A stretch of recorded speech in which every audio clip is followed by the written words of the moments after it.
بسم اللہ الرحمن الرحیم۔ ترمذی شریف کی روایت ہے،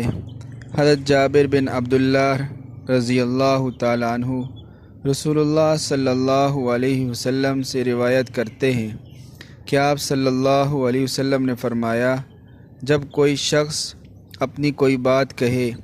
اور پھر ادھر ادھر دیکھے تو وہ امانت ہے۔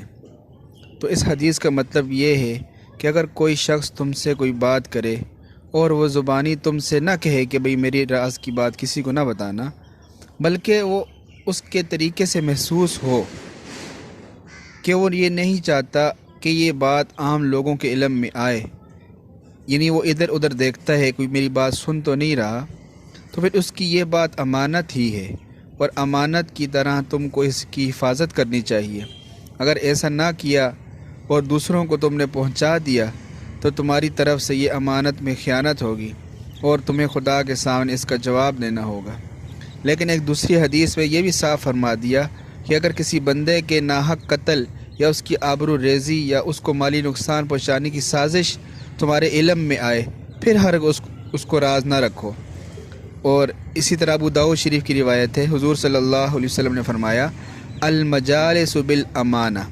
کہ جو نشستیں ہوتی ہیں وہ ایک امانت ہوتی ہیں،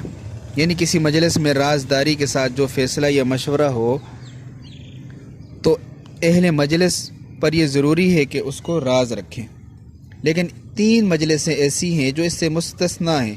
کہ ان کا راز نہ رکھے۔ ایک یہ کہ کسی کے ناحق خون کی سازش ہو رہی ہو، کسی قتل کرنے کی، تو اس کو جو ہے اس کو بتائے، اور جس کے خلاف سازش ہو رہی ہے اس کو بتانا ضروری ہے تاکہ وہ اس سازش سے بچ جائے۔ اور دوسرے وہ کہ جس انسان کی عصمت اور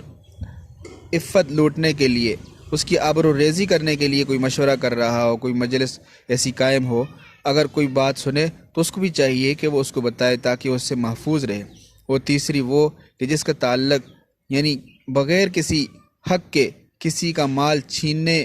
کی جو مجلس ہو رہی ہو، ناحق کسی کا مال چھینا جا رہا ہو، اس میں یہ بات طے ہو رہی ہو، یہ بات کی جا رہی ہو، تو یعنی اگر کسی کو نقصان دینے کی کوئی مجلس ہو تو اس کو جو ہے وہ بتانا چاہیے، کسی کے خلاف ہو رہی ہے اس کو بتائے کہ آپ کے خلاف یہ ہو رہی ہے، وگرنہ تو ایسی بات کہ جو کسی کے خلاف نہیں ہے، کسی کو نقصان پہنچانے کے لیے نہیں ہے، بلکہ ویسی کسی نے اگر مجلس میں کوئی بات کر دی تو اس کو راز رکھنا چاہیے، کسی کو بتانا نہیں چاہیے۔ تو یہ چھوٹی چھوٹی باتیں رسول اللہ صلی اللہ علیہ وسلم نے ہمیں ان کی تعلیم دی تاکہ ہمارا معاشرہ ایک سلجھا سمجھا معاشرہ ہو جائے، تاکہ ہمارے لوگ امن و سکون کے ساتھ رہنے والے بن جائیں، ایک دوسروں کی عزت و عظمت کی حفاظت کرنے والے بن جائیں، ایک دوسروں کے حقوق کا خیال کرنے والے بن جائیں۔ تو اللہ تبارک و تعالیٰ سے دعا ہے کہ اللہ تبارک و تعالیٰ ہمیں ان باتوں کو سمجھنے کی توفیق عطا فرمائے۔